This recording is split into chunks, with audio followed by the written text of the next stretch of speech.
Friends, how are you? Hope you all are doing good. I am Aina. Welcome back to our channel Legal Provisions. This is our third video on income tax. In the previous video, I have discussed about what tax is, the types of taxes, and explained in detail the difference between the direct taxes and indirect taxes. I have also covered the Income Tax Act, then in the components of income tax laws prevailing in India. Then I have explained in detail the Finance Act, the assessment year, the previous year, the income defined under income tax, the concept of income, the forms of income, and the person and assessee defined under Income Tax Act. And those who have not gone through my previous video can go through, and the link is given below in the description box. Today we are going to discuss about very interesting topic, very easy topic, and very important topic, that is residential status. It is important because it determines the taxability of a person whose income is being assessed. If you think about citizenship have no concern with the taxability. The taxability totally depends upon the residential status of a person. Here, the taxability of a person in India depends upon his residential status for any particular financial year.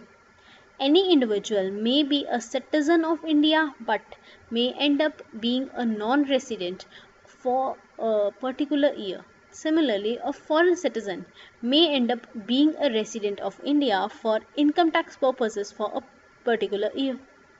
In very simple words, it is saying that the tax liability of a person depends upon the residential status of that person in that previous year. If that person is a non-resident or a resident, it affects the tax liability of that person.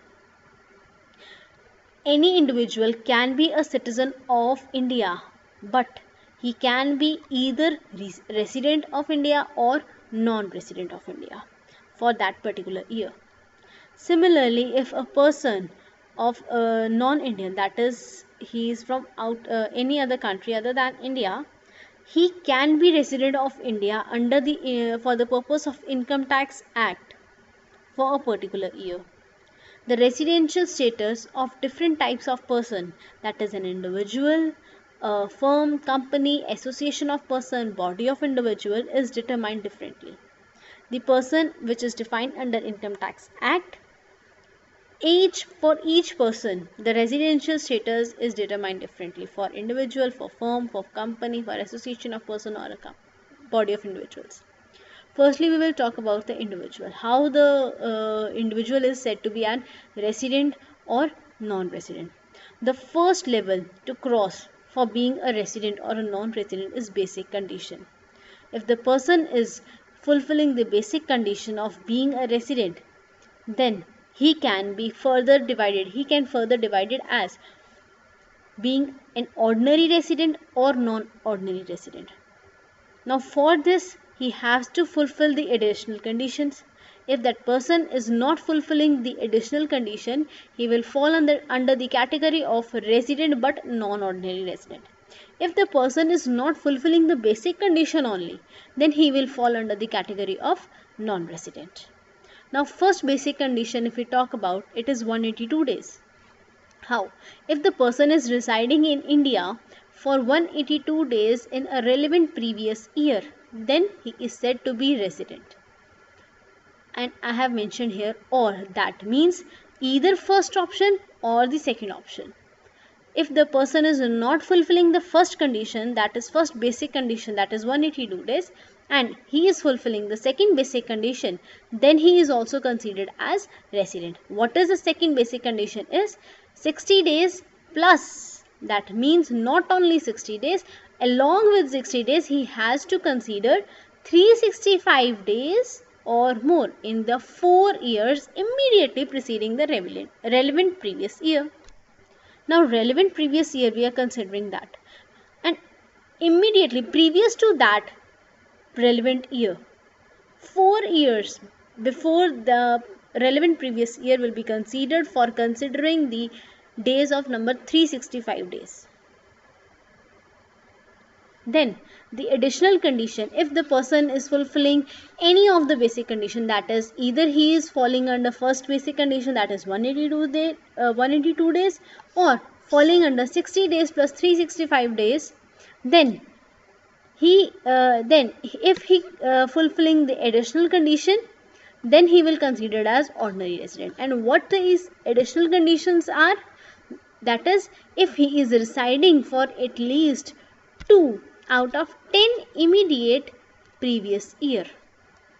That means from this previous year, from immediately 10 previous year we are considering, and if he is a resident for at least 2 years, then he will considered as ordinary resident. And here I have mentioned and.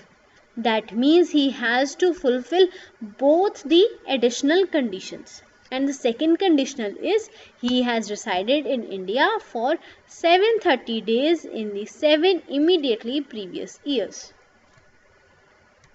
Now we talk about the legal provision, that is Section 6 of Income Tax Act 1961 provides for the residential status in India. For individual, the residential status is provided under Section 6 subsection 1. It says that first basic condition, individual is in India in that year for a period or periods amounting in all to 182 days or more. What it is saying, that amounting in all, period or periods amounting in all, I'll explain you later what it means. Then the second option is the individual is in India in that year for 60 days or more in the relevant year, plus, that means and, for 365 days or more in the 4 years immediately preceding the relevant year. This is provided under Section 6 subsection 1 clause B. Now, points to be considered are stay need not to be continuous. Here it is given that period or periods amounting in all. This means that stay need not to be continuous. Okay, the next is stay can be at any place in India, whether in south, whether in north, either a rural area or city area, any place. Then day of arrival and departure will be included. That means the time at which you are arriving in India or you are leaving India, the time is not considered. The day on which you are leaving India will be considered as that you have resided that day in India.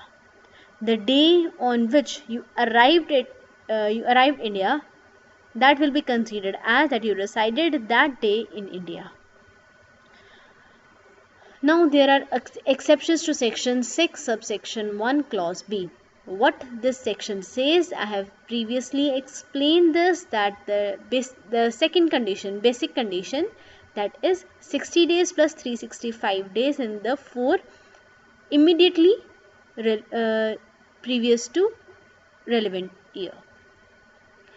For individuals being the citizen of India, leaving India as a member of crew of an Indian ship, or for the purpose of employment outside India, then 60 days mentioned in clause B shall be substituted as 182 days. That means 60 days from 60 days plus 365 days, the 60 days will be substituted as 182 days. For what purposes? If that person is leaving India as member of crew of an Indian ship, or he is leaving India for employment outside India. For both these purposes, that individual should be the citizen of India. Then for individuals being a citizen of India or persons of Indian origin who being outside comes to India on a visit, for example short visit we can say, then 60 days mentioned in clause B above shall be read as 182 days. What it is saying that if a person is an Indian citizen or he is falling under the category of a person from Indian origin, he comes to India for a visit, then from at the place of 60 days, 182 days will be considered plus 365 days for the basic condition for being a resident. If he is residing more than 182 days in the relevant previous year, plus he is also fulfilling the condition of 365 days in the immediately previous years, then he will considered as resident. These are the exceptions. Then another, this one has been added as an amendment this year. Amendment, that is Finance Act 2020 has brought this amendment in the Income Tax Act. That for individuals being a citizen of India or person of Indian origin having total income other than income from foreign sources, that is he is earning income from India, he is earning income in India 15 lakh rupees during that relevant year, in which year the income is being assessed, then 60 days mentioned in clause B will be read as 120 days. To be considered as a resident, he has to fulfill the 120 days in the relevant previous year plus 365 days in 4 immediately previous years. And for that, he must be having income, Indian income, not the foreign income. Indian income 15 lakh, more than 15 lakh rupees. Then he will considered as resident of India. Now section 6(1)(a) is also added by the Finance Act 2020. It says that the new provision provides that an Indian citizen shall be deemed to be resident. That means 6(1)(a) provides for the deemed resident, that the person is not a resident, but he will be considered as he is a resident of India only if his total income other than income from foreign sources exceeding rupees 15 lakhs during the previous year. When he will consider as deemed resident, when he is earning Indian income, not the foreign income, more than 15 lakh in the previous year. For this provision, income from foreign sources means income which accrues or arises outside India except income derived from business controlled in or a profession set up in India. I will explain this in the part of the HUF and the company, when the HUF or company is considered as resident or non-resident. However, such individual shall be deemed to be a resident, Indian resident, only when he is not liable to tax in any other country or jurisdiction by reason of his domicile or residence or any other criteria of similar nature. Now here is the condition when he will be considered as deemed income. The person is earning Indian income more than 15 lakh, but his income is also taxable outside India. Then he will not be considered as deemed resident. The only condition is that if he is not liable to tax, if he is not liable to pay the tax in the outside country other than India, then he will be deemed as Indian resident. Thus, from assessment year 2021 to 22, an Indian citizen earning total income in excess of rupees 15 lakh other than foreign sources shall be deemed to be resident in India if he is not liable to pay tax in any country. A person shall be deemed to be an Indian resident if he or either his parents or any of his grandparents was born in undivided India. We have already studied under Constitution of India when the person is said to be from Indian origin, that whether his parents, whether his grandparents, or he himself was born in an undivided India. Then section 6 subsection 6 provides for the additional conditions, that is, if the person is fulfilling the basic conditions, then he will considered as resident. And further, for being considered as an ordinary resident, he has to fulfill these additional conditions provided under section 6 subsection 6. There are further classification under the resident status, that is a resident, ordinary resident, and a resident, non-ordinary resident, that I have already discussed in the flow chart in the previous slides. He will be resident and ordinary resident if he has resided in India for at least 2 out of 10 immediate previous years, and that means both the conditions. He has resided in India for at least 730 days in 7 immediately previous years. In very simple language, it is saying that he has to be a resident for the 2 years out of 10 immediate previous years, and he has to reside in India for 730 days in the 7 immediate previous years. Now we talk about HUF. I have covered the individual part. Now HUF. Now how HUF will be considered as Indian resident or non-resident? Once while thinking about HUF, the point must be coming in your mind that it may be depend upon the status of the karta, but in under Income Tax Act, the residence status of the karta is determined as an additional condition but not as basic condition. For being a resident or non-resident, the main point is to be considered its control and management. Whether that HUF that is being controlled or managed wholly or partly in India or outside India. If that HUF is being controlled or managed wholly or partly in India, then it will be considered as resident. And if wholly it is being controlled and managed outside India, then it will be considered as non-resident. If he is controlled wholly or partly in India, then further additional conditions are given for being an ordinary resident and non-ordinary resident, and those are the residential status of karta. Now karta has been resided in India in at least 2 out of 10 previous year immediately preceding the relevant previous year.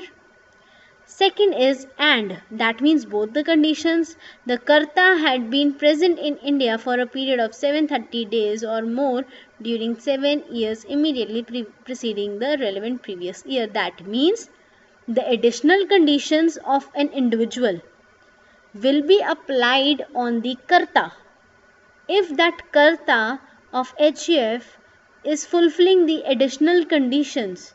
Then the HUF will be considered as ordinary resident. If he is not fulfilling the additional conditions, then he will fall under the category of resident and non-ordinary resident.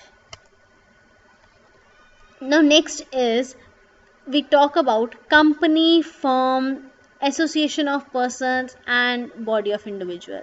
For these persons, there are only 2 status, that is either he can be resident or non-resident.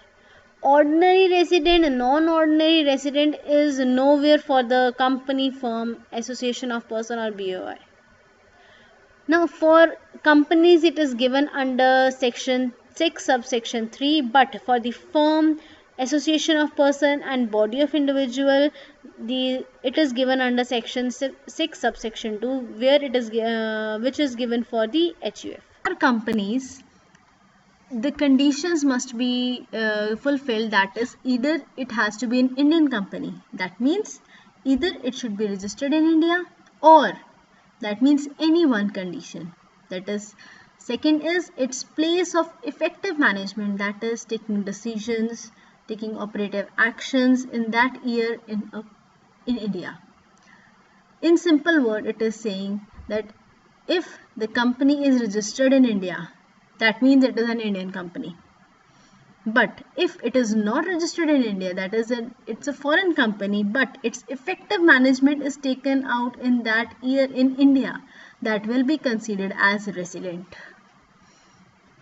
So in short, I want to explain that for companies, for association of person, firm, body of individual, there are only two status, that is resident or non-resident. But for individual or HUF, it or he can be either resident and ordinary resident, or resident and non-ordinary resident, or an non-resident. Thank you so much. Hope you like my video. Press the like button, subscribe my channel, press the bell icon. In the coming video, we will learn about the heads of income and first part of salaries. Thank you so much.